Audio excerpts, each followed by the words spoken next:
All right, this is my last attempt, and if I don't get it out, I don't get it out.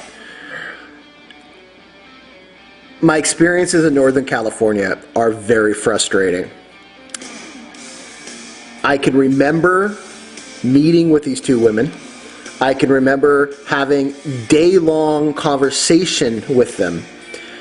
But each time I approach it from an intellectual level, something happens and I can't get my thoughts straight. It's like everything gets muddled, and I can guarantee you that was one of the reasons that girl was there, or one of the girls were there. She was very psychically influential, and now I'm really having to take this through a back door intellectually to get it out, and I think I'm going to be okay, because I just started babbling incoherently, and I couldn't, man, it was very weird. Major things that they talked about, and I think if I keep my emotions even, that helps, because my anger was really getting in the way of it. So I'm going to keep it really monotone and really low key. One of the major things they talked about, and the thing that really got to me as what's probably going to be very effective, is in their globalization, what they're going to do is remove traditions from all humanity. So each culture, of course, has a body and deep roots of ancestral traditions, and they want to cut you away from this. A lot of you don't even know what your forefathers and foremothers believed in, what they did, what their traditions were, or even what their holidays were. Christmas today is a trillion times different than Christmas even like 150 years ago. That's how much influence corporate America has over things like our holidays, you know, which are all pagan anyways. So, wow. But they want to create a what's called global tradition, or a trans-global tradition, which is based more on broad general emotion than actual concrete reason, or without any deeper meaning behind it. Like the Obama campaign had words like hope, like change, and those provoke emotions, and most people would tend to have a positive spin on those words, but it's not likely that everyone's going to have the exact idea onto what that is. And so they open the door and they allow you to fill it with what you think it is, and everyone kind of goes along with it, but no one's really sitting down and discussing what that is. So this tradition that they are trying to create will not be based on any other traditions. It's going to be a brand new, since we're all going to be global together, it's time to create a global tradition. Well, this tradition is going to set humanity up for failure, because as we try to grow into something that has no structure, it doesn't initiate the person on all levels. Old pagan traditions initiated you on a mental, physical, spiritual, and emotional level. All these things were integrated into the core of their belief system. This new Illuminati-based belief system for the dumbed-down public is not going to be like that. It's going to have an emotional trigger. It's going to get people riled up and crazed and even fanatic. But you're not going to have a clear-cut direction on where you're going. Humanity will stand on its tiptoes to be a part of this. It's going to feel as though we're transcending into something different, but you're not going to be told what that is. It's just going to be a feel-good. And as we go up on our tippy toes to try to embrace it, something that's not really even there, we're going to get our feet swept out from underneath us. This is one of the last things that they're going to do to fully destroy any hope humanity has in overthrowing them. Because once they have truly dumbed down even the base level of primal instinctual divinity that we have, there's something greater out there. and it's reduced it down to, you know, a bowl of oatmeal that's just kind of mushy and full of syrup and things that has no real substance, then we're done for. And it sounds funny. You might go, well, why is that such a big deal? It's a major deal because humans are wired to believe in a divinity. And we are born of that divinity. And it's a messy, dirty, sweaty, bloody, sexual, grubby, you know, laugh and roll around in the mud spirituality that we've been born out of. That's just what humans are. And here they're going to they've already taken you out of that into this cleanliness is next to godliness, and we have to transcend physicality because physicality is evil. So we've already been warped into our bodies don't matter, you know, our physical senses are somehow tainted and evil, and it has to be of this new, pure, super clean, don't touch me, I won't touch you type of energy. Almost like a stare, like you were worshiping in a doctor's office or something. Now they're going to take it even past that. There's not even a sense of what it might be. It's just emotions being invoked and pictures and colors and things that make you feel a way, but don't give any real direction on where that is. And that's what these two girls were mainly a part of.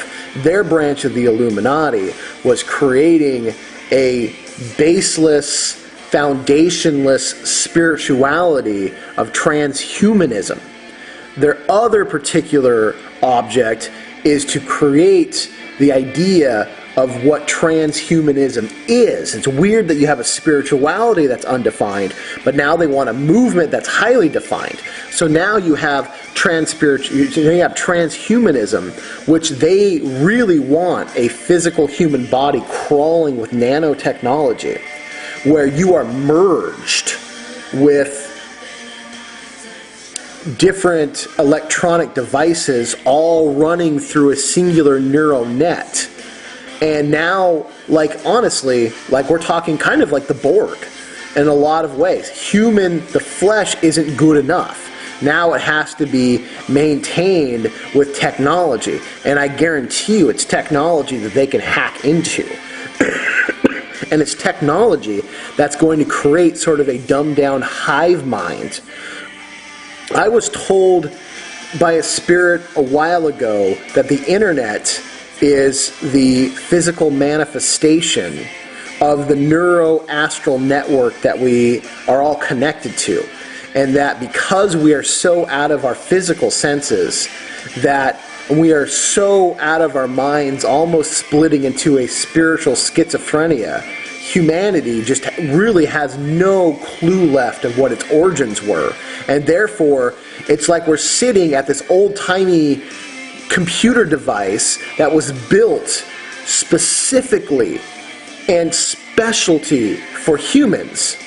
But we've been so programmed and rewired and warped unnaturally forward that we just don't even know what to do with it. It looks outdated when in fact it's the best program, the best thing that we can possibly have.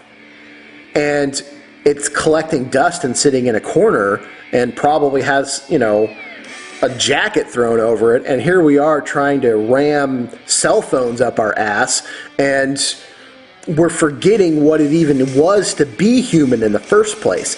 This is what they wanted to do from the very beginning. When the reptilian came and said, let's create a slave race from these grubby little monkeys, and warp sped our evolution unnaturally, and now when they're going to come back, they don't even want humans here anymore. Technically, I don't even know how human most humans are. We've been a completely hijacked, co-opted race. And these two girls really laid it out for me that they want a world that is going to be a blissful experience as long as you belong to the state. So be ready to be held in a mental prison. In Haiti, there are no prison. Well, in early Hades, and even Africa, there weren't prisons. So when people did things that were rape, murder, that kind of thing, they would be administered what they call now a zombie powder. And it's a powder that is a powerful narcotic and just keeps them in a mental prison. They can't really act on their own free will, and they're highly suggestible. So there was a deep, and still is a great interest in this particular zombie powder, but that's what they want. They want an entire population of humans under a type of zombie powder. So they don't even have to build prisons. They don't have to build a FEMA camp. They just keep you drugged down, give you a little minute task for you to do, make you feel really good about it.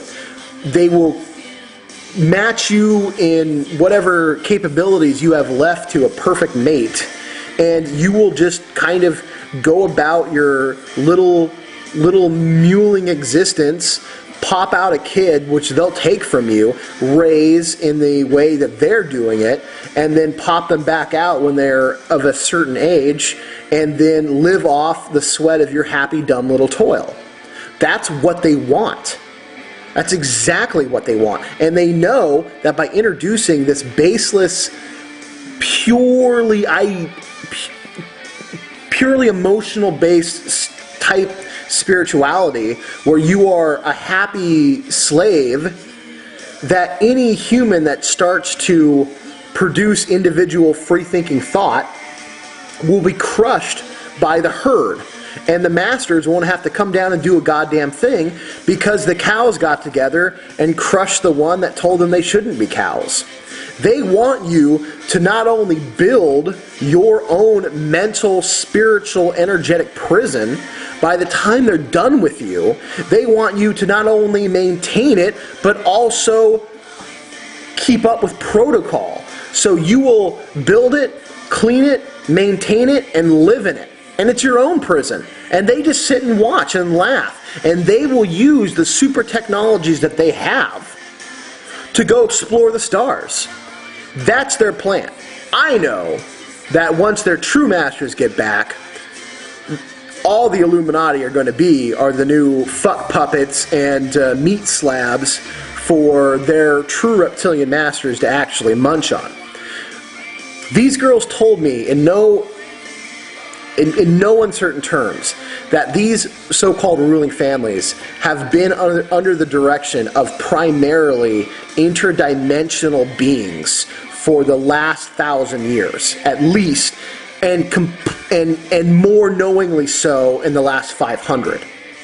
That these ruling families have sold themselves out fully and believe it to be a divine connection to allow themselves to be a spiritual host for these entities. That's why it's so important. They are trans-dimensional entities, and we can affect them and we can beat them in the astral world. And I think this is one of the major reasons that they wanted to talk to me, is because I'm so prevalent in attacking and in maintaining a strong astral presence, because they are also about creating high occult technology.